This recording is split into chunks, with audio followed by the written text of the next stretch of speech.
There's a reason that in Robertson County, Tennessee, 12 of the wealthiest families changed their surnames between 1847 and 1860. These were 12 families who for over 20 years had controlled the county's land, courts, and banks. Suddenly, they wanted nothing more to do with their own names. They scattered themselves across 4 states, some moving as far as Texas and Missouri, desperate to escape something that had occurred in the autumn of 1847. What they were running from wasn't a financial collapse, wasn't a war, wasn't a plague. It was a woman. Her name was Eliza Harwell, and she was born with one brown eye and one blue eye. A condition so unusual that people in 1824 believed it meant she could see things other people couldn't. But what destroyed those 12 families had nothing to do with superstition. It had everything to do with what Eliza actually witnessed over a period of 23 years. What she came to understand about how power truly worked in Tennessee and what she finally did with that knowledge when she got the chance. They called it a curse. The newspapers called it the Springfield Scandal. Before we continue with how one woman brought down 12 of the most powerful men in Middle Tennessee, I need to ask you something. Let me know where you're watching from in the comments below. And if you want more dark stories from American history that sound impossible but are completely true, subscribe and hit that notification bell.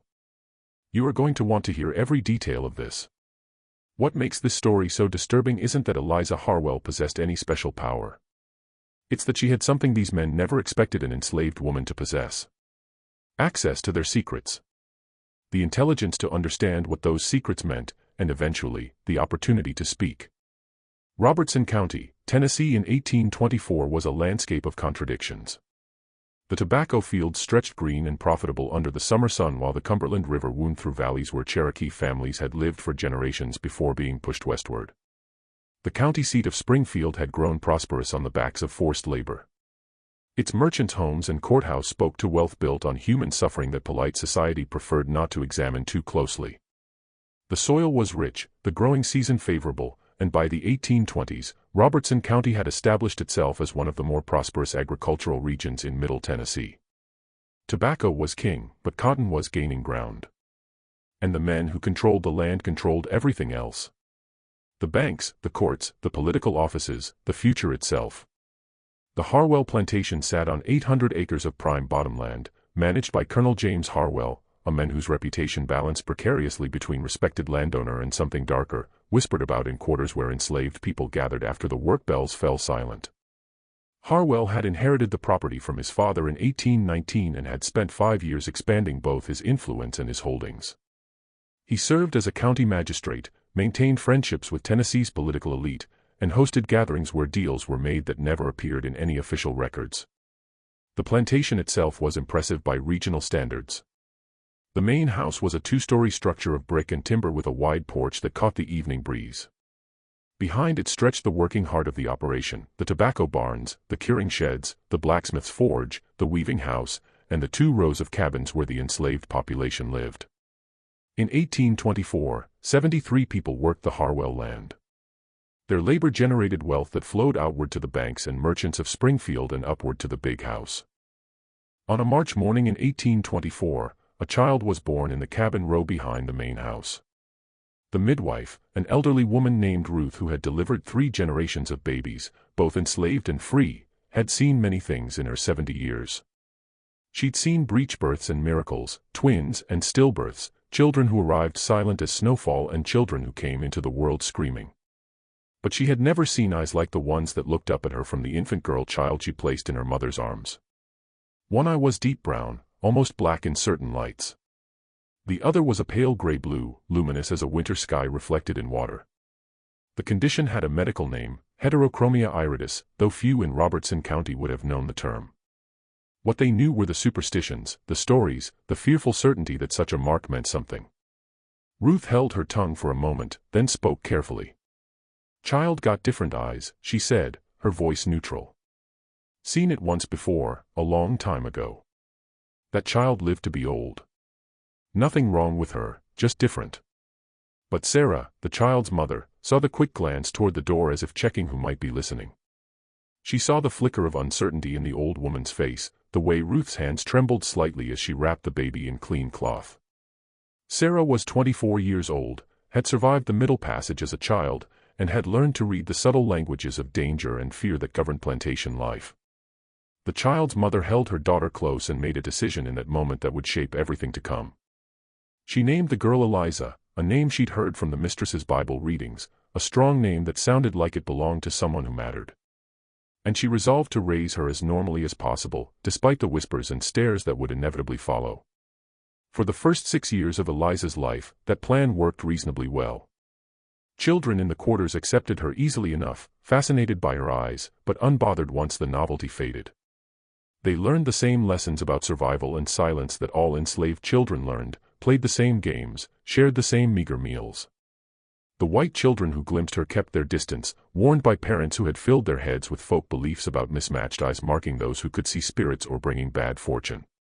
But Eliza herself was developing traits that had nothing to do with superstition and everything to do with her particular mind. She could hear a story once and repeat it back word for word a week later.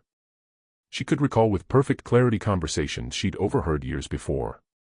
She noticed patterns that others missed, remembered names and faces and connections with an accuracy that was at first merely impressive to those who noticed.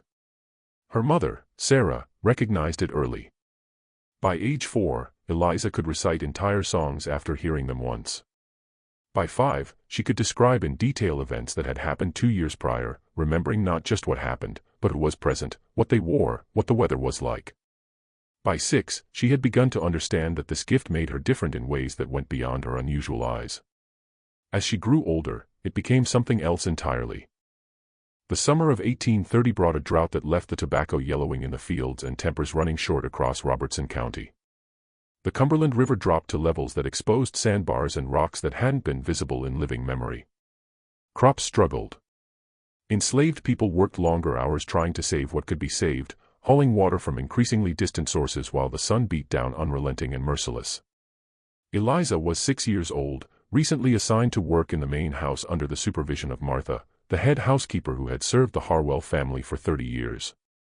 Martha was a woman of quiet authority, respected by both the white family she served and the enslaved community.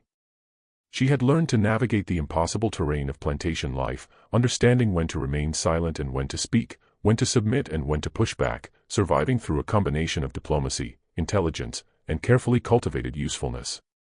It was Martha who first recognized what made Eliza different. Not her eyes, which had lost their novelty through familiarity, but her memory. The child heard instructions once and executed them perfectly days later. She could recall which guests had visited 3 weeks prior, what they had discussed while she cleared their plates, what they had eaten. She knew which cabinet held which dishes without being told twice, could recite the entire week's menu after hearing the cook plan it once on Monday morning, remembered the names of people she had met only briefly months before. Martha watched this with growing concern. She had seen enough of plantation life to understand that intelligence in enslaved people was simultaneously valued and feared, useful enough to exploit, dangerous enough to suppress. A child who appeared too observant, too smart, too capable of understanding the mechanisms of power around her was a child in danger. One evening in late July, after the household had settled and most people were asleep, Martha sought out Sarah in the quarters. They spoke in whispers, their voices barely audible over the chorus of tree frogs and crickets. "That child remembers too much," Martha said, her voice low and urgent. "I watch her. She hears something once, she got it forever. I seen her tell Miss Harwell about a conversation from 2 weeks back. Remembered every word exact. That kind of thing gets noticed." Sarah's heart clenched with a fear she had been carrying since Eliza's birth. "What you saying I should do? Teach her to forget things," Martha said. "Or at least pretend to. Teach her to act confused when she understand perfectly. Make her ask for instructions twice, even when she heard them clear the first time. She need to seem ordinary or she going to draw attention she don't want." Sarah understood immediately. An enslaved person who appeared too observant, too intelligent, was a threat to the system that required them to be seen as inferior, as naturally suited to servitude, as incapable of the higher reasoning that justified their bondage. Intelligence had to be made invisible, hidden, dulled. She began teaching Eliza the difficult art of appearing less capable than she was.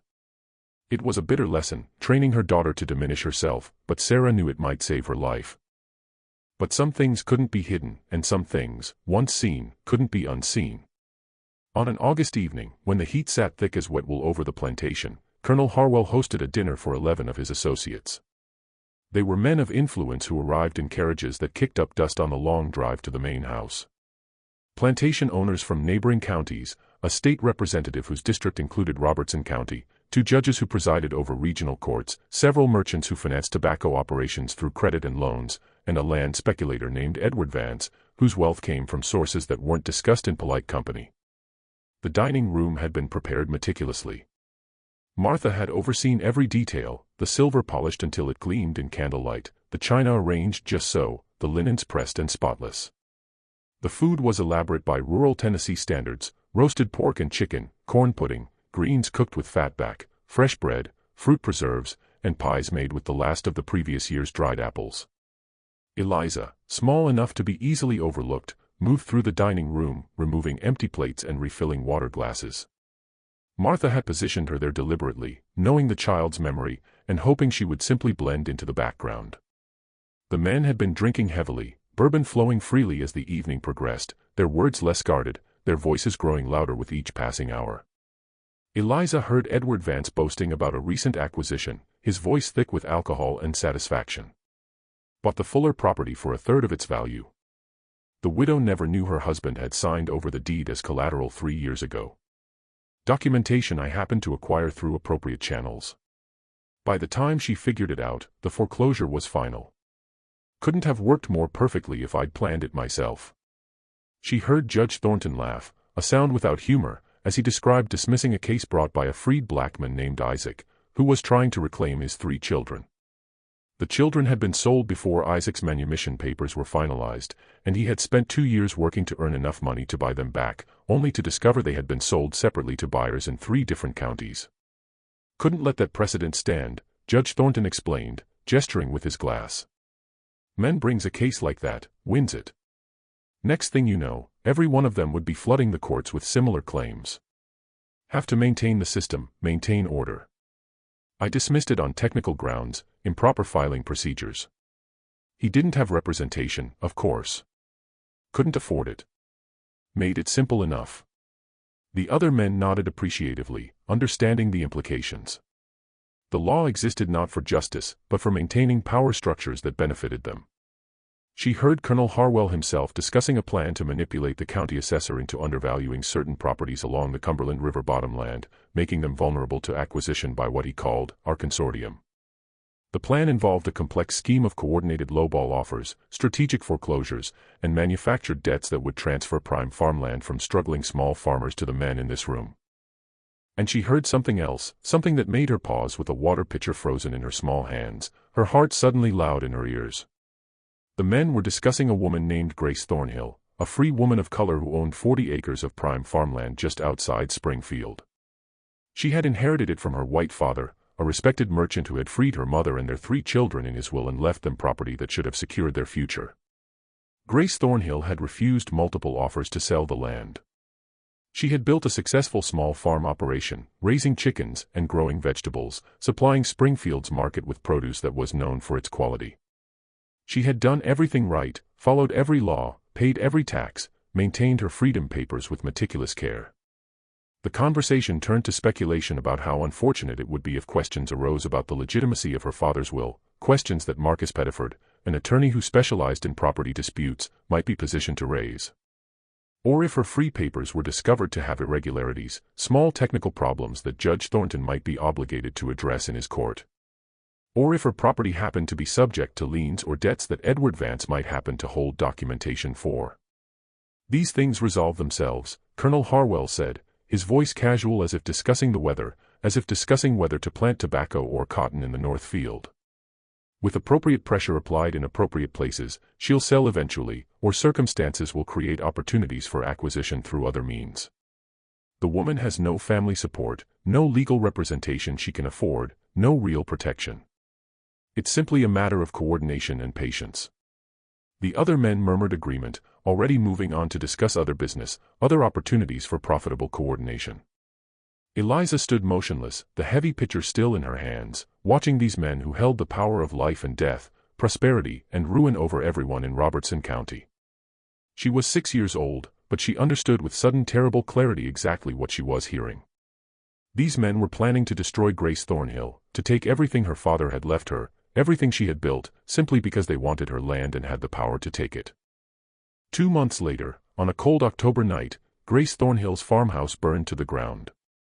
She died in the fire, trapped in a structure that neighbors later said seemed to burn with unusual speed and intensity. Her land was sold at auction 3 weeks after her death to pay debts that appeared in court records with remarkable speed. Debts documented with papers that Marcus Pettiford filed and Judge Thornton validated without question. Edward Vance purchased the property for less than half its actual value.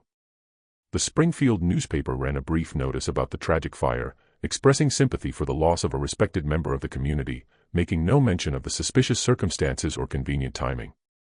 Eliza was 6 years old. But she remembered every word spoken that August evening. She remembered the connections, the names, the casual cruelty of men who believed they operated above consequence. She remembered Edward Vance's satisfaction and Judge Thornton's laugh and Colonel Harwell's calm assurance that these things resolve themselves. She remembered Marcus Pettiford nodding thoughtfully, already calculating how he would manufacture the legal justification for what they were planning. And she began to understand something that would shape the next 17 years of her life. Something that would determine the course of events that would eventually reshape Robertson County's power structure and destroy 12 families. Power wasn't just about law and ownership. It was about leverage, information, and knowing things that powerful men wanted to keep hidden. It was about remembering when everyone else was paid or threatened into forgetting. It was about bearing witness when witness was supposed to be impossible. Eliza Harwell, at 6 years old, had become an unintentional archive of corruption. And though she didn't yet know what to do with that knowledge, she knew with perfect certainty that someday it would matter. Someday these men who spoke so freely in her presence would regret their assumption that enslaved people were no more capable of meaningful memory than the furniture they moved around. Someday she would speak, and when she did, everything these men had built would burn. Not with fire like Grace Thornhill's farmhouse, but with something far more destructive. The truth. Sombras do Passado. From 1830 to 1838, Eliza Harwell grew from a child into a young woman, and her memory became something that concerned those who noticed it. The years passed with the grinding consistency of plantation life, harvest seasons and planting seasons, tobacco crops that succeeded and occasional crops that failed, people born and people dying, the constant underlying tension of a system built on control and violence. Martha, the head housekeeper who had first recognized Eliza's gift and warned her mother about it, died in the winter of 1833. She had caught pneumonia during a cold snap that froze the Cumberland River solid for 3 days. And despite her value to the Harwell household, she received only minimal medical attention. She was buried in the section of the plantation designated for enslaved people. Her grave was marked with a simple wooden cross that would weather and disappear within a few years. Before she died, Martha called Eliza to her bedside. The girl was 9 years old, already working full days in the main house, already learning to navigate the dangerous currents of plantation politics. "You got a gift," Martha whispered, her breath labored and painful. "But gifts can be curses if you ain't careful. You remember everything, but you got to learn what to keep silent and what to say. Some things you speak them too soon, you die with them. Some things you wait, you watch, you learn when the time right. You understand?" Eliza nodded, holding the old woman's cold hand. "Promise me you'll be smart," Martha said. "Smart enough to survive until you can be free. Don't let them break you, and don't let them kill you with your own gift." It was the last conversation they had. Martha died that night, taking her wisdom and her warnings to the grave. Sarah, Eliza's mother, tried her best to keep her daughter safe through obscurity, but Eliza's unusual eyes made obscurity impossible. The merchants and plantation owners who visited the Harwell house took note of the young woman with mismatched eyes, who moved through rooms efficiently, silently, remembering everything.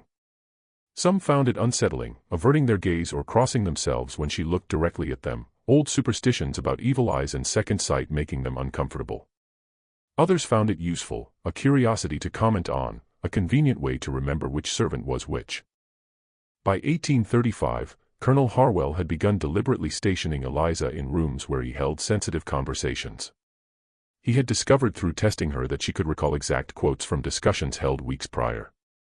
It became a game to him at first, a parlor trick he would demonstrate for guests. He would ask her to recount what Judge Thornton had said about a particular land case 2 weeks ago, and she would repeat the conversation verbatim, including the judge's exact phrasing and the specific legal precedents he had mentioned. The guests would express amazement, would wonder if her distinctive eyes somehow related to her distinctive memory, would speculate about her unusual ability. Colonel Harwell would accept their compliments on owning such an interesting specimen, would laugh about how useful it was to have a living record of his business dealings. What Colonel Harwell didn't realize was that Eliza had begun keeping track of everything she heard, organizing it in her mind like a vast ledger of secrets, betrayals, and transactions. She knew which debts were real and which were fabricated to justify foreclosures.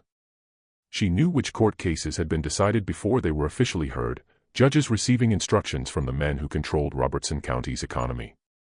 She knew which property deeds had been altered, which wills had been influenced through pressure or promises, which marriages had been arranged primarily for financial advantage rather than affection.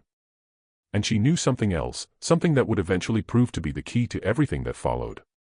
She knew the connections between the 12 men who regularly gathered at the Harwell plantation, the web of coordinated manipulation and mutual interest that allowed them to control Robertson County completely. They called themselves the Springfield Association, though no such organization existed in any official record, no membership list kept in any courthouse, no charter filed with the state. It was an informal arrangement, the kind that powerful men have always made, coordinating their interests to multiply their individual power. There was Colonel James Harwell himself, the host and coordinator, whose plantation provided neutral ground for their meetings, and whose position as county magistrate gave him legal authority to facilitate their plans. There was Judge Benjamin Thornton, who presided over the circuit court that covered Robertson and 3 neighboring counties, whose rulings ensured that legal challenges to association interests were dismissed or decided in their favor. There was Edward Vance, the land speculator whose wealth came from buying distressed properties at a fraction of their value, often distress that had been carefully manufactured by other association members. There was Robert Killebrew, who owned 300 acres and 60 enslaved people just north of Springfield, whose political connections in Nashville provided advanced warning of legislative changes that might affect land values or agricultural markets. There was Samuel Batson, whose cotton gin operation supplied half the county and whose monopoly on cotton processing allowed him to set payment terms and rates that kept smaller farmers perpetually indebted to him. There was William Greer, who controlled the county land office and had access to all property records, title information, and surveyor reports, making him invaluable for identifying vulnerable properties and manufacturing documentation when needed. There was Thomas Whitley, whose mercantile in Springfield extended credit that kept smaller farmers trapped in cycles of debt, their land serving as collateral for loans they could never fully repay, their crop yields pledged before they were even planted. There was Jefferson Cunningham, who operated the county's only bank and controlled access to the capital necessary for any significant business venture. His loan approval or denial was capable of making or destroying financial plans. There was Henry Cartwright, who owned the largest tobacco warehouse in Robertson County, where farmers brought their crops for storage and sale, where his control of grading and pricing could dramatically affect a farmer's annual income. There was Daniel Yatesman, whose family had held political office for 3 generations, currently serving in the state legislature, providing the association with advanced knowledge of upcoming legislation or political appointments and influence in Nashville. There was Marcus Pettiford, whose legal practice specialized in estate settlements, contract law, and property disputes, capable of creating legal complications or resolving them depending on who he was working for. And there was Alexander Darden, who managed the slave auction house in Springfield where human beings were bought and sold, where families were separated and lives were reduced to inventory, where the association members could coordinate purchases to control prices and suppress competition. These 12 men controlled Robertson County's legal system and economy through mutual support and careful coordination. They enriched each other through coordinated action and shared information. They destroyed anyone who threatened their interests using contracts and courts and carefully applied pressure rather than violence, though violence was available when necessary, applied through intermediaries who couldn't be connected back to them. They did all of this while maintaining reputations as respectable citizens, family men, church deacons who contributed to local charities, attended Sunday services, and spoke eloquently about tradition and honor and the proper ordering of society. Eliza knew all of this because she had heard them plan it, celebrate it, refine their methods over hundreds of conversations they had held in the belief that enslaved people in the room were no more capable of meaningful understanding or memory than the furniture they arranged or the food they served. In 1838, something changed in Colonel Harwell's utilization of Eliza's abilities. Whether out of genuine curiosity or arrogance or simply increasing confidence in her usefulness, he began asking her more direct questions about what she had heard. At first, they were simple tests, verification of details he already knew but wanted confirmed. Then they became something else entirely. He wanted her to tell him exactly what Robert Killebrew had said about a boundary dispute with a neighboring property owner, word for word, so he could understand Killebrew's actual position versus what he had claimed publicly. He wanted to know exactly how much money Thomas Whitley had mentioned lending to a particular farmer because the numbers Whitley was reporting to the association didn't match with what he had said in casual conversation. He wanted to recall exactly which properties Edward Vance had expressed interest in acquiring during various discussions so he could potentially acquire them first or partner with Vance on more favorable terms. Colonel Harwell, in other words, was using Eliza's memory to gain advantage over his own associates. The association was built on mutual benefit, but Harwell had begun to see opportunities to benefit slightly more than the others, to consolidate his position as the central coordinator whose information access made him indispensable, to position himself as first among equals. And Eliza realized that her unusual gift had given her something unprecedented in her powerless position, value beyond her labor. She began to understand that information was a form of power that could perhaps be turned into something else. Something like leverage, something eventually like freedom. Freedom was a word that enslaved people learned to say only in their minds. A hope that burned quietly in the chest where white people couldn't see it, nurtured in private moments and protected through silence. But Eliza began to imagine a path toward it, one remembered secret at a time, one conversation at a time, one careful observation after another, building towards something she couldn't yet fully envision, but knew existed somewhere in the distance. What she didn't yet know was how high the cost would be, or how many people would be destroyed in the process, or that the destruction would include not just the 12 men of the Springfield Association, but their descendants, their families, their carefully constructed legacies that would be reduced to scandal and ash and names that people change to escape from. The path to freedom, when you're starting from the bottom of a system designed to keep you there forever, requires a willingness to tear down the entire structure. And Eliza Harwell, though she couldn't have articulated it at 14 years old, was beginning to understand that tearing down structures was exactly what would be required. The year 1841 marked a turning point, though no one recognized it at the time.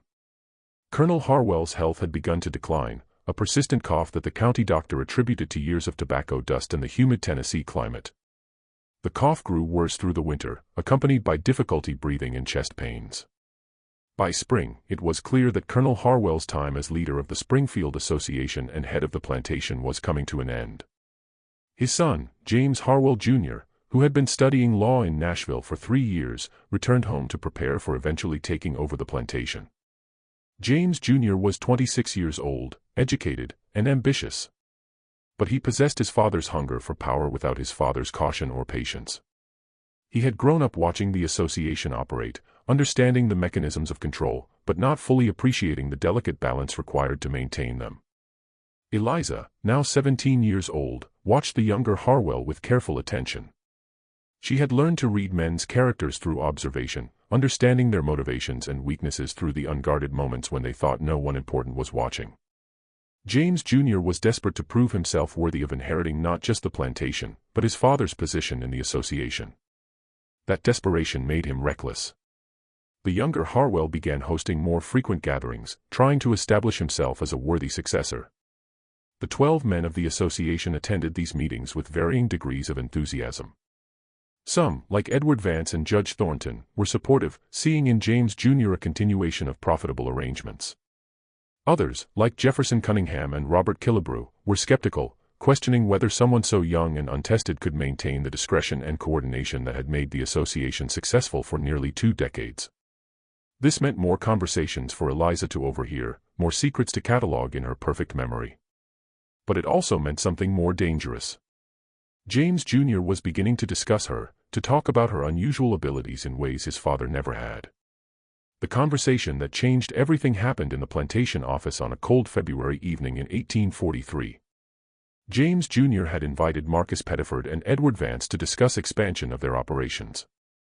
Colonel Harwell was bedridden upstairs, his cough so severe that he could barely speak, his authority already slipping away as death approached. "The girl's memory is remarkable," James Jr. said, gesturing toward Eliza, who stood in the corner of the room, ostensibly waiting to refill drinks, but actually listening to every word. Better than any written record, because there's nothing to burn if questions arise, nothing to find. I've been thinking we could lease her services to other members when they need reliable record-keeping for transactions we can't commit to paper. Edward Vance, older and more cynical, shook his head slowly. You're talking about teaching a slave to understand she has value beyond her labor. That's dangerous territory, James. Your father understood that. He used her, yes, but he never let her know she was valuable. Never gave her reason to think she had leverage. Marcus Pettiford, the attorney who had drafted countless fraudulent documents for the association, added quietly, she already understands. Look at her eyes. She's listening to every word we're saying right now. She's been listening for years. The question isn't whether she understands her value. The question is what she plans to do with that knowledge. James Jr. laughed, a sound that carried more bravado than confidence. She's property. Understanding doesn't change that. She can know secrets that would damage us, can even know she's valuable. But what can she do? Who would give her a platform to speak? Who would believe her testimony? The system protects us completely. But Eliza had already learned something crucial from the conversation, something that Marcus Pettiford had inadvertently revealed through his concern. The Springfield Association feared written evidence of their dealings. For nearly 20 years, they had been meticulous about keeping their most damaging transactions out of official records, relying on verbal understandings and private agreements that couldn't be subpoenaed or used against them in court. What they didn't realize was that Eliza had become their unintentional archive, holding in her memory everything they had been so careful not to write down. Every manipulated court case, every fraudulent deed transfer, every coordinated foreclosure, every stolen property and destroyed life, all of it recorded in perfect detail in the mind of a young woman they dismissed as incapable of using that information against them. Over the next 2 years, as Colonel Harwell slowly died and James Jr. gradually assumed control, Eliza's role in the household expanded in ways that increased both her danger and her access. James Jr., against the advice of older association members, began using her more openly. She was present during planning sessions, during negotiations, during the casual conversations where the 12 men discussed their ongoing manipulation of county affairs. She heard Samuel Batson describe in precise detail how he was systematically underpaying farmers for their cotton, using creative accounting and rigged scales to skim profits that should have gone to the farmers who grew the crop. Knew they were trapped by debt and geography. Knew they had no alternative gin within 20 miles. Knew they'd accept whatever payment he offered because they had no choice. She heard Jefferson Cunningham explain with barely concealed pride how he had structured certain loans to ensure foreclosure was inevitable, charging interest rates that compounded faster than crops could be sold, setting repayment schedules that were impossible to meet, building in technical requirements that gave him legal justification to call loans due whenever strategically useful. She heard Daniel Yatesman boast about a political opponent whose reputation he had destroyed through carefully planted rumors about moral failings and financial impropriety. The rumors were entirely fabricated, but Yatesman had coordinated them through multiple sources, making them appear credible through strategic timing and repetition. The opponent had withdrawn from the race, his political career ended before it truly began, his name permanently tainted. She heard Colonel Harwell's will being contested by his daughter, Catherine, who had married a Methodist minister against her father's wishes in 1836 and been effectively disowned. Catherine lived in Nashville with her husband and 3 children, struggling financially while her brother prepared to inherit everything. She filed a legal challenge in Robertson County Court in March 1843, claiming her father had been mentally incompetent when he revised his will in 1840 to leave the entire estate to James Jr. The Springfield Association couldn't allow the challenge to succeed. Marcus Pettiford handled the legal maneuvering, filing counterarguments that questioned Catherine's motivations and standing. Judge Thornton ensured the case was assigned to himself rather than a visiting judge from another circuit. Witnesses were prepared, 7 men willing to testify under oath that Colonel Harwell had been completely lucid and competent until his death in February 1843. The hearing lasted 1 day. Catherine's attorney, a young Nashville lawyer working partially pro bono, was outmaneuvered at every turn. Judge Thornton ruled against Catherine in a written decision that cited multiple precedents, all legitimate, all carefully selected to support the predetermined outcome. The will stood. James Jr. inherited approximately $47,000 in property and assets, equivalent to over $1 million in later valuations.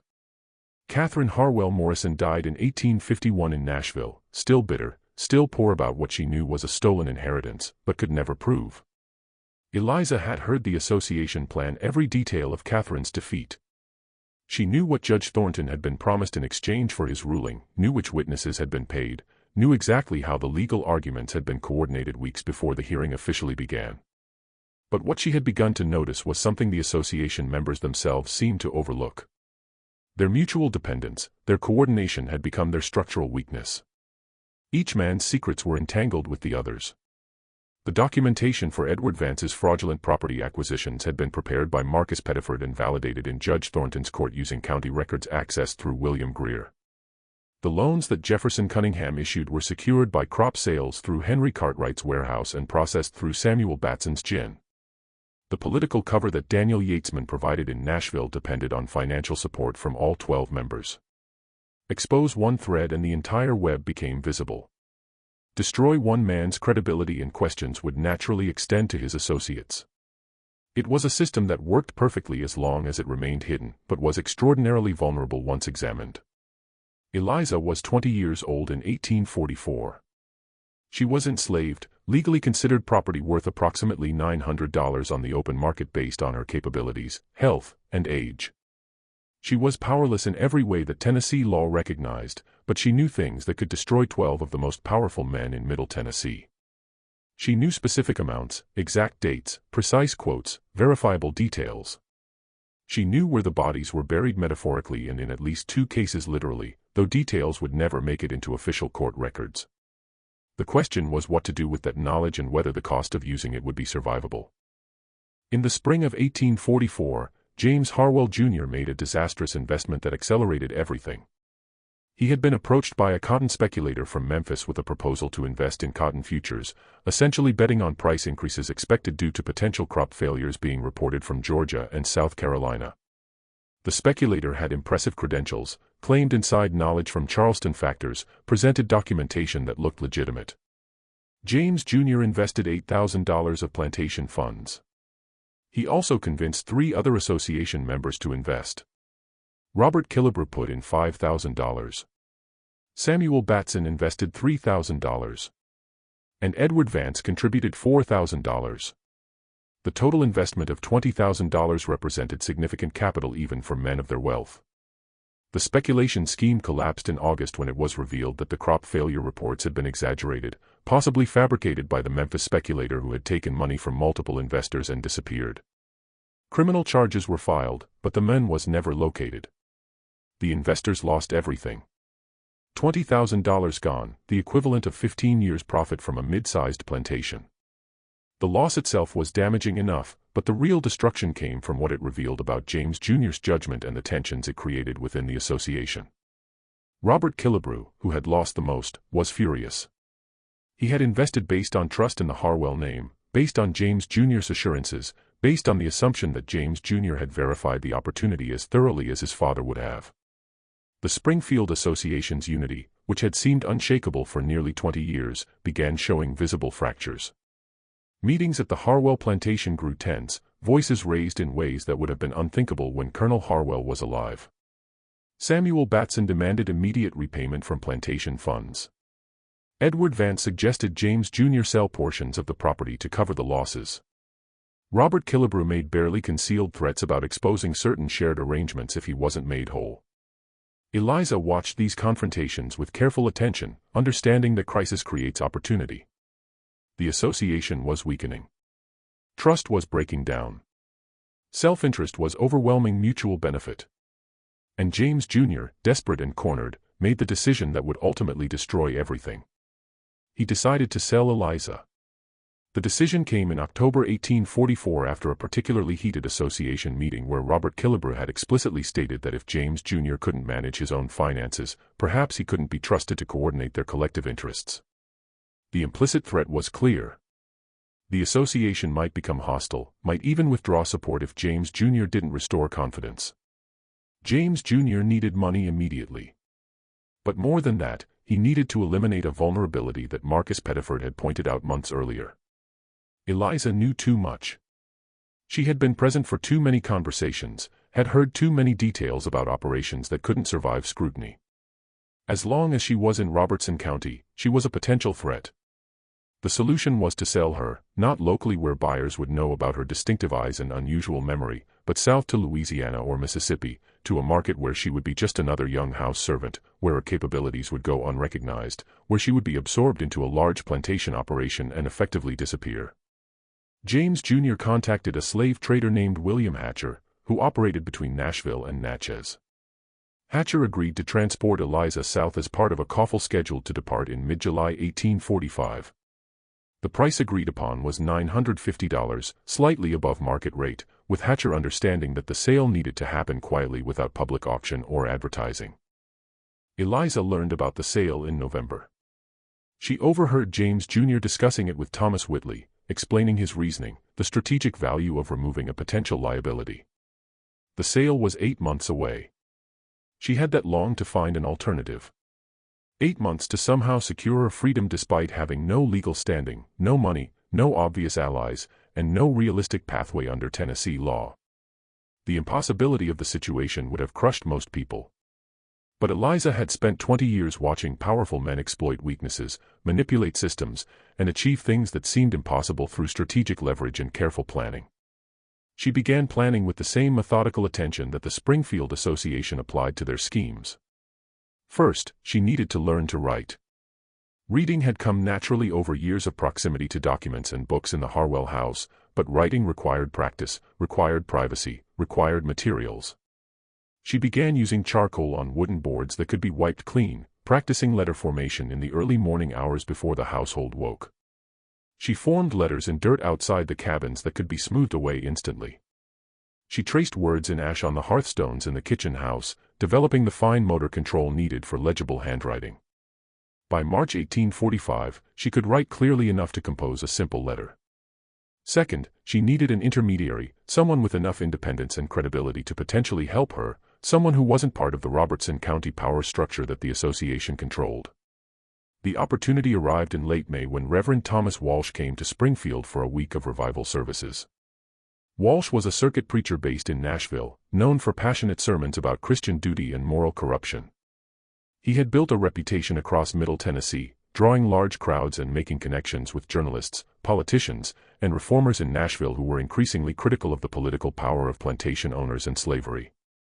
Walsh stayed, as such preachers customarily did, with prominent families who could afford to host him. He spent 3 nights at the Harwell plantation, arriving on a Tuesday evening and departing Friday morning. On Wednesday night, Eliza did something that required nerve, timing, and enormous risk. She had been assigned to prepare the guest room, which gave her legitimate access. While Walsh was at dinner, she entered his room and left a letter on his pillow, partially hidden under the coverlet, where he would find it when retiring for the night. The letter was brief and signed, written carefully. Sir, a Christian man who preaches against corruption might wish to know that great corruption exists in Robertson County involving manipulation of courts, theft of property, and destruction of innocent people. Detailed information is available from someone who has witnessed and can recount specific acts with complete accuracy. If you wish to learn more, walk past the large oak tree at the east property boundary at dawn Thursday. Come alone. This concerns matters of justice that may interest a man of God. Walsh found the letter that night. He read it by candlelight. His expression, according to what he later told others, was troubled and uncertain. Anonymous letters could be tests of his character, could be traps, could be attempts to create scandal or embarrass him. But he was also genuinely troubled by the corruption he had witnessed in Tennessee, genuinely committed to justice, and curious about what information might be available. At dawn on Thursday, he walked to the east boundary oak tree as if taking a morning constitutional. Eliza stepped out from behind the tree trunk. Walsh's first reaction was visible shock. Whatever he had expected, it wasn't a 21-year-old enslaved woman with one brown eye and one blue eye looking at him with an intensity that made clear this was no mistake or prank. You wrote the letter, he said quietly. Yes, sir, Eliza replied. I can read. I can write. And I can remember everything I've heard in this house for 15 years. Everything about 12 men who control this county through theft, corruption, and manipulation of courts. Everything with names, dates, amounts, specific details. Walsh stared at her. That's an extraordinary claim. Test me, Eliza said. Your sermon Tuesday night, you preached from Matthew chapter 7 about corrupt trees and false prophets bearing corrupt fruit. You started by describing a thunderstorm you witnessed in Nashville that damaged a church steeple, using it as metaphor for God's judgment. You quoted Matthew 7 verses 17 to 20. You gave 4 specific examples of corruption: lenders charging illegal interest, merchants using false weights, judges taking bribes, and politicians selling offices. You closed by quoting Micah 6 verse 8 about loving mercy, doing justice, and walking humbly. Your sermon lasted 37 minutes. Should I continue with exact quotes? Walsh's face had gone pale. You couldn't possibly. I can, Eliza said. I remember everything. Every detail, every conversation, every scheme these men have discussed in front of me because they assume enslaved people can't remember or understand. I've heard them plan murders, coordinate court cases, discuss property thefts, destroy families.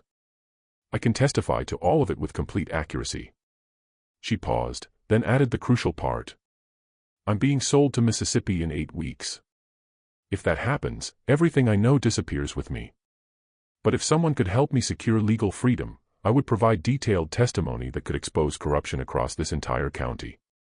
Reverend Walsh stood silent for a long moment. The dawn was breaking over the tobacco fields, light spreading across a landscape built on injustice that men like him preached against, but rarely confronted directly. What you're proposing is dangerous, he finally said. For anyone who helps you and for you. I know, Eliza replied. But Grace Thornhill burned to death in 1830 so these men could steal her land. Catherine Morrison died poor in Nashville because they stole her inheritance. Dozens of families have lost everything to fraudulent foreclosures. Someone needs to speak. I can speak. I just need to live long enough to do it. Walsh asked her one more question. The question that would determine everything. Why should I believe your memory is as accurate as you claim? Memory is fallible. People misremember, especially after years have passed or under stress. Eliza recited his entire Tuesday sermon word for word, including the metaphors, the biblical passages, the examples, the emphasis he had placed on certain phrases, his exact closing prayer. She spoke for 37 minutes, reproducing his sermon with such precision that Walsh later said it felt like hearing his own voice played back to him. When she finished, Walsh was silent for nearly a minute. That's not a normal gift, he finally said, his voice shaken. No, sir, Eliza agreed. But what I've been forced to witness isn't normal either. It's evil disguised as law, and someone needs to expose it. Walsh told her he needed time to pray and consider. She told him she had 8 weeks before being sold south and silenced forever. He returned to the plantation house, spent the day in visible contemplation, preached that evening about justice and the courage required to confront powerful wrongdoing, and departed Friday morning with no indication of his decision. 5 days later, Eliza received a message through Sarah, her mother, who had been approached by a free black man who occasionally did work at the plantation. The message was simple. The preacher believes you. Help is being arranged. Stay ready. Reverend Walsh had gone to Nashville and told select people about a young woman with an extraordinary memory who had witnessed years of corruption and was willing to testify if her freedom could be secured. He had contacted attorneys who had been looking for evidence to challenge the power structures in counties like Robertson. He had approached members of anti-slavery societies who had been funding freedom purchases and legal defenses. He had spoken with newspaper editors interested in exposing plantation elite corruption. The response had been immediate and coordinated. Money was quietly raised from multiple sources. Legal strategies were developed. Protection arrangements were planned. On July 5, 1845, 2 days before Eliza was scheduled to be handed over to William Hatcher for transport south, James Harwell Jr. received an unexpected visitor at the plantation. A Nashville attorney named Samuel Porterfield representing an anti-slavery society made an offer. $1,200 for Eliza's freedom, money to be paid immediately in cash, manumission papers to be processed through Davidson County courts rather than Robertson County to avoid complications. The offer was presented as simple Christian charity, a religious organization purchasing and freeing an enslaved person as an act of piety. Such transactions weren't uncommon in Tennessee during this period and were generally legal, though sometimes socially controversial. James Jr. saw only the money, $250 more than Hatcher had agreed to pay, immediate cash that would partially offset his investment losses and restore some confidence from association members. He negotiated briefly, secured $1,300, and signed the papers that same day. The transaction was processed through Nashville courts within a week. Eliza Harwell became a free woman on July 12, 1845. She was transferred to a Nashville guardian, a widow named Mrs. Elizabeth Crane, who was sympathetic to the anti-slavery cause and agreed to provide legal protection and housing. By the time James Harwell Jr. fully understood what had happened, Eliza was in Nashville, beyond Robertson County jurisdiction, under legal protection and beginning to meet with attorneys who were preparing cases that would eventually involve multiple courts across Tennessee. The realization swept through the Springfield Association like panic. James Jr. called an emergency meeting on July 18. All 12 men gathered at the Harwell plantation on a hot evening, mosquitoes swarming outside, tension thick inside the main house. The conversation, later reconstructed through testimony from a house servant who overheard portions, was frantic. They had lost control of their living archive. 20 years of carefully hidden corruption might be exposed because James Jr. had sold away the one person who could destroy them all. Robert Killebrew demanded to know how James Jr. could have been so stupid. Edward Vance suggested they might be able to challenge the manumission papers on technical grounds. Judge Thornton pointed out that even if they did, she was in Davidson County now where different judges presided and their influence was limited. Marcus Pettiford, the attorney, spoke the truth they all understood. She's legally free. She's under protection in Nashville and she knows everything. Every manipulated case, every fraudulent deed, every foreclosure, every scheme we've discussed for 20 years. If she testifies, we're finished. Someone suggested buying her silence. Someone else pointed out that she had already chosen to speak rather than disappear into Mississippi slavery. She wasn't going to be bought. Someone mentioned more extreme solutions. The suggestion was immediately shouted down. Violence against a legally free woman in Nashville under public protection would bring exactly the attention they needed to avoid. They were trapped. The system they had built to protect themselves, coordinated influence, legal manipulation, careful avoidance of written evidence, had become their vulnerability. Because they had hidden everything, there were no official records they could point to as innocent explanations. Because they had corrupted Robertson County's court so thoroughly, their claims of innocence wouldn't be credible anywhere else. James Harwell Jr. understood, perhaps for the first time in his privileged life, that he had made a catastrophic mistake born of desperation and arrogance. His face, according to the servant who witnessed it, had gone gray as ash. The question one of them asked, history doesn't record who, hung in the air like humidity. What do we do now? No one had an answer because there was no answer. They had operated above consequence for 20 years, and now consequence was coming for them with legal protection and perfect memory. The Springfield Association in that moment was already destroyed. They just didn't know it yet. What followed over the next 3 years became known in Tennessee legal circles as the Robertson County cases, though newspapers eventually called it the Springfield corruption scandal. The legal proceedings were complex, involving multiple types of cases, multiple jurisdictions, and eventually drawing attention from as far away as Boston and New York, where abolitionist newspapers seized on the story as evidence of systemic corruption in slave states. Eliza's testimony began in September 1845 in Davidson County Court in a property restoration case brought by the surviving children of Grace Thornhill. The Thornhill heirs had tried for years to challenge the seizure of their mother's land, but lacked evidence to overcome the documentation that Marcus Pettiford had filed and Judge Thornton had validated. Eliza provided that evidence. She testified that on August 14, 1830, she had heard the Springfield Association discuss plans to force Grace Thornhill off her land. She recounted the conversation with devastating precision, what each man said, what strategies they discussed, how they had coordinated the creation of false debt documentation. She described how Marcus Pettiford had explained his approach to manufacturing legal grounds for seizure, how Judge Thornton had assured the others he would validate the claim without scrutiny, how Edward Vance had already identified the property as desirable for acquisition. Defense attorneys objected strenuously. An enslaved person's testimony, even someone subsequently freed, shouldn't be admissible against white men in property disputes.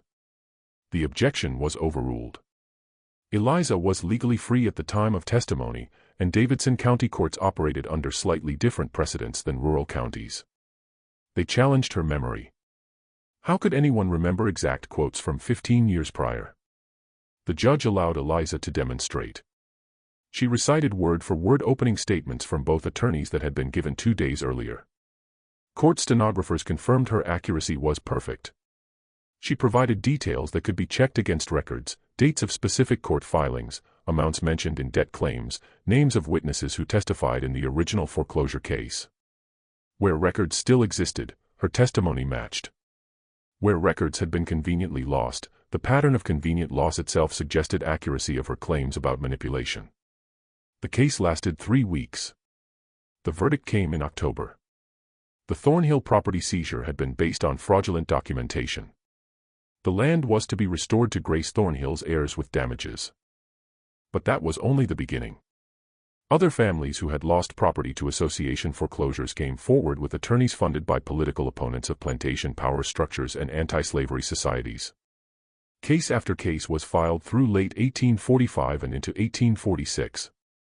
Eliza testified in 11 separate proceedings, each time providing detailed accounts of conversations she had overheard about specific schemes, specific properties, specific coordinated manipulations. Edward Vance's land speculation empire collapsed as property after property was reclaimed. His documented holdings, those he had actually purchased legitimately, were sold to pay legal fees and judgments. By 1847, he had fled Tennessee entirely, relocating to Texas, where he died in 1852, disgraced and bankrupt. Jefferson Cunningham faced criminal investigation for banking fraud based on Eliza's testimony about loan manipulation practices. She described specific conversations where Cunningham had explained how he structured loans to guarantee foreclosure, how he had coordinated with other association members to trap farmers in debt cycles. The investigation lasted 8 months. Cunningham was forced to resign from the bank in 1846, faced civil penalties, but avoided criminal conviction through legal maneuvering. He died in Nashville in 1850, his reputation destroyed.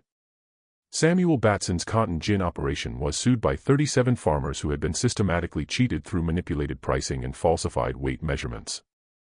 Eliza testified that she had heard Batson describe his methods in detail during association meetings.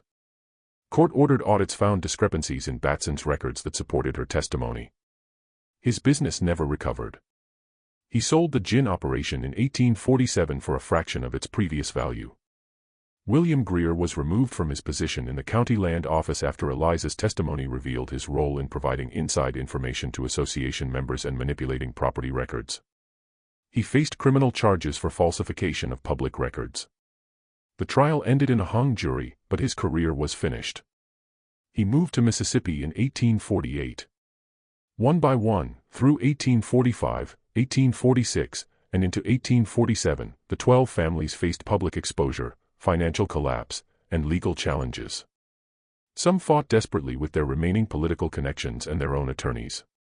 Some fled to other states, abandoning property and starting over where their names weren't yet associated with scandal. Some, like James Harwell Jr., simply collapsed under the accumulated weight. The Harwell plantation was foreclosed on in 1846 when James Jr. couldn't meet debts he had taken on trying to fight the legal challenges. The property was seized by creditors and sold at auction. James Jr. disappeared from Tennessee, last documented in Arkansas Territory in 1849, working as a clerk in a trading post, his future and inheritance destroyed by his catastrophic decision to sell the one person who could destroy him and his own arrogance.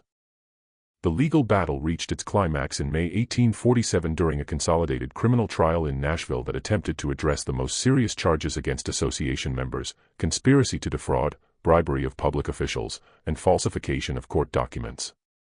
The trial lasted 3.5 weeks, drawing spectators from across Tennessee and journalists from multiple states. Eliza testified for 6 full days, examined and cross-examined repeatedly. She sat in the witness box with her distinctive mismatched eyes fixed on the jury, and she methodically dismantled 2 decades of carefully hidden corruption. She recounted specific conversations with exact dates. She described the physical locations where conversations occurred. She named names and quoted exact phrases. She explained the connections between seemingly unrelated events, showing how various schemes had been coordinated.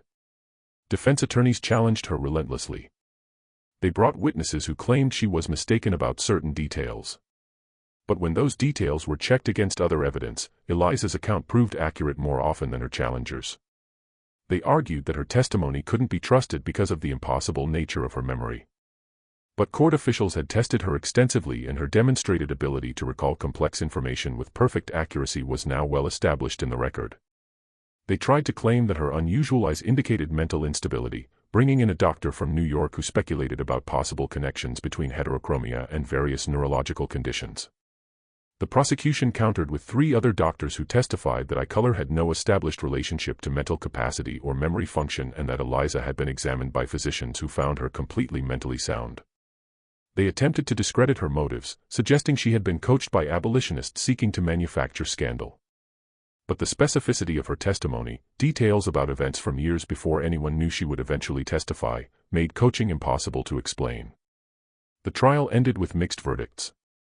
On June 17, 1847, Judge Benjamin Thornton was convicted of judicial misconduct and removed from the bench, though he avoided prison time. Marcus Pettiford was disbarred and faced civil penalties, but no criminal conviction. Several others were convicted of lesser charges, paying fines or facing brief jail terms. The legal system, even when confronting corruption, protected its own to some degree. Wealthy men with good attorneys could still navigate outcomes better than the evidence might warrant. But the practical impact went far beyond the criminal verdicts. The Springfield Association was utterly destroyed as a functioning entity. The 12 families who had controlled Robertson County for 2 decades found their financial empires reduced to wreckage, their reputations shattered, their power broken. Properties were sold to pay court judgments and legal fees. Political careers ended abruptly. Social standing evaporated overnight. And throughout Middle Tennessee, people understood what had happened.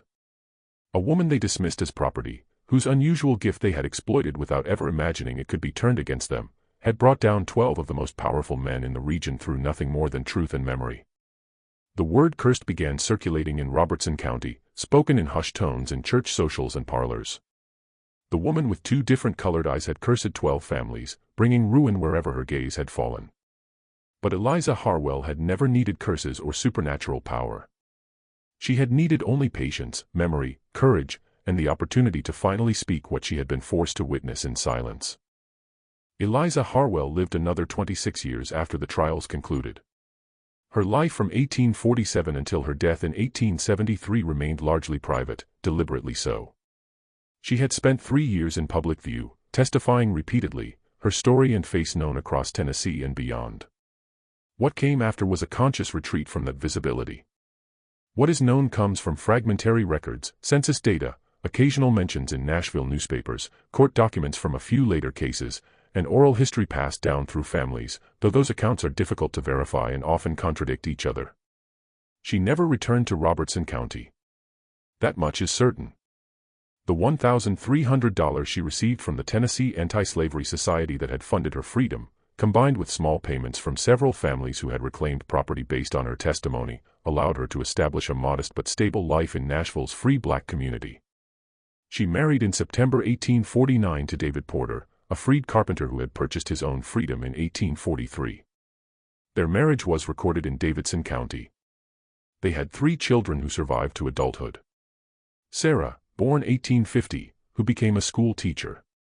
Thomas, born 1852, who learned carpentry from his father. And Elizabeth, born 1855, who married a Nashville merchant and lived until 1921. Census records from 1850, 1860, and 1870 show Eliza listed as a laundress, a domestic occupation that was common among free black women in Nashville.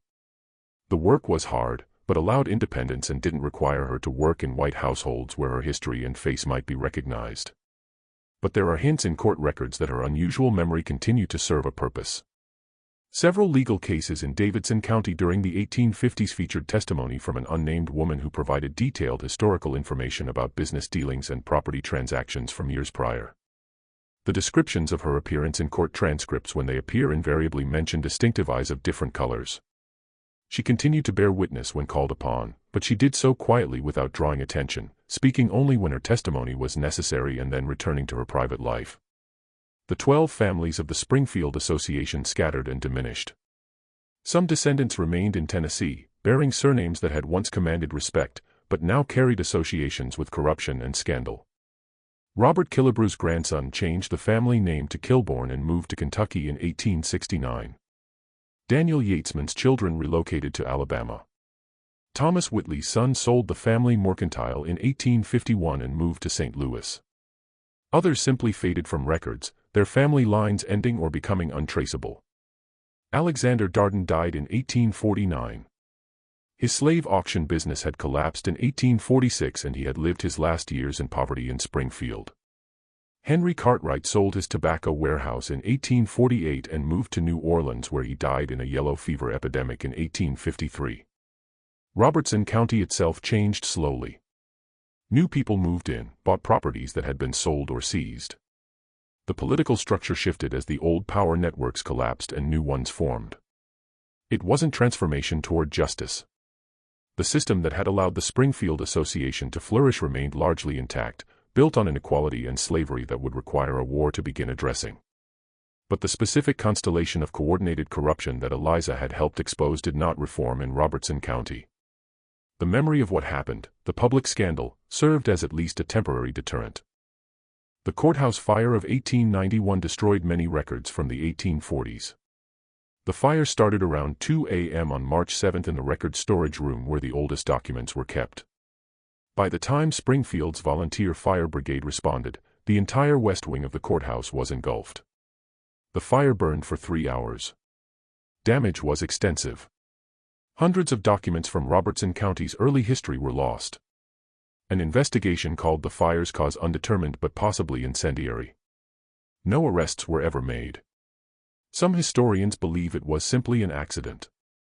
Old buildings, inadequate fire safety, a combination of unfortunate circumstances. Others note that the documents destroyed included detailed trial transcripts and depositions containing damaging information about families whose descendants still held influence in Middle Tennessee in 1891. What survived the fire were fragments. Newspaper accounts from the 1840s, scattered legal documents that had been filed in other counties, family stories passed down through generations, each version shaped by what they wanted remembered or forgotten and who was telling it. The question of what actually happened remains debated by local historians even now. Some claim the whole scandal was exaggerated, that Eliza's memory was unreliable, that she was manipulated by political enemies of the association who used her as a weapon in larger power struggles. Others point to the evidence. 12 prominent families experienced simultaneous collapse following testimony that proved accurate enough to convince multiple juries and courts in an era when the legal system was overwhelmingly biased in favor of white male property owners. The pattern suggests the testimony was credible, the corruption real, the destruction earned. Eliza herself left no written memoir, no personal account of her experiences. Whether by choice or necessity, whether she was protecting herself or simply wanted to move forward rather than look back, no one can say with certainty. She died in Nashville on August 14, 1873, at the age of 49. Her death certificate, still preserved in Davidson County records, lists the cause as pneumonia.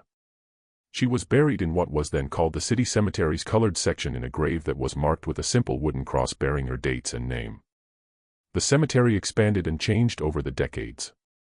Buildings were constructed over portions of it in the 1890s. Markers weathered and disappeared. By the 1920s, Eliza's grave location was no longer identifiable with certainty. No monument marks where she lies. No historical marker in Robertson County mentions her name.